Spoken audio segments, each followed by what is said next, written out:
Osama bin Laden, the man responsible for the September 11th attacks on the United States that killed nearly 3,000 people, was finally killed by Navy SEALs after nearly 10 years of searching. For Americans, the killing of bin Laden brought justice to everyone who was killed or affected by the terrorist attacks 10 years ago. For Quinnipiac professor Joseph Catrino, it closed a chapter in history.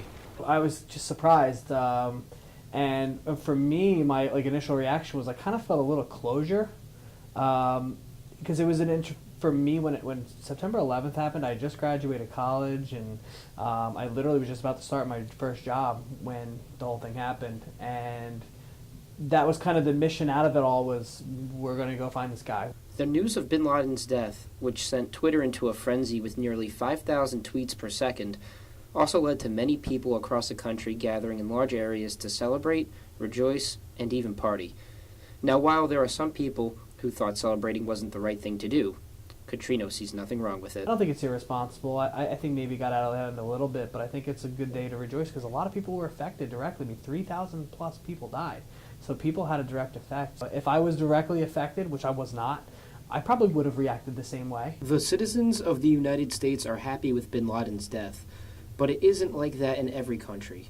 Kazim Alam, a Quinnipiac student from Pakistan, says the reaction is mixed in his home country. There has been a mixed reaction.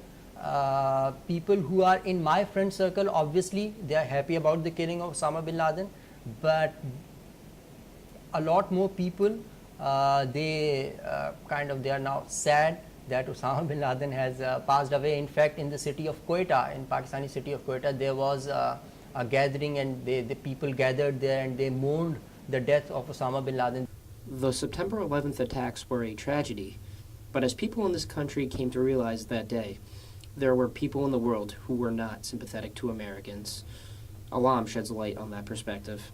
I am pretty much embarrassed to say that when I learned about the attack on the World Trade Center, I wasn't really sad or ashamed. It was some kind of an exciting thing for me, and there was not really sympathy or empathy towards the American. But Alam's feelings eventually changed. But later on, as I studied more and read more, then I realized that the menace of Islamic terrorism, Islamist extremism, it is a serious threat not only to the Western world, but to the Muslim population in general. Even with bin Laden dead, the fight against terrorism is not over. Al-Qaeda is a decentralized global organization in several countries and can still pose a threat to the United States. If you think that killing Osama bin Laden will destroy Al-Qaeda as a whole, no, that's not going to happen. He was a figurehead, and his killing is very important because he was a symbol of global terrorism.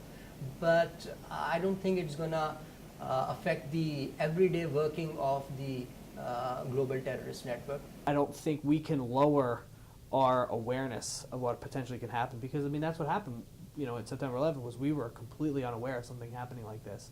In Connecticut's local school systems, they're not having any big assemblies. Rather, if students have any questions about the death of Osama bin Laden, they'll answer the questions on a student-by-student basis because of the unique situation of a person's death. Here at Quinnipiac, I'm Thomas Pito.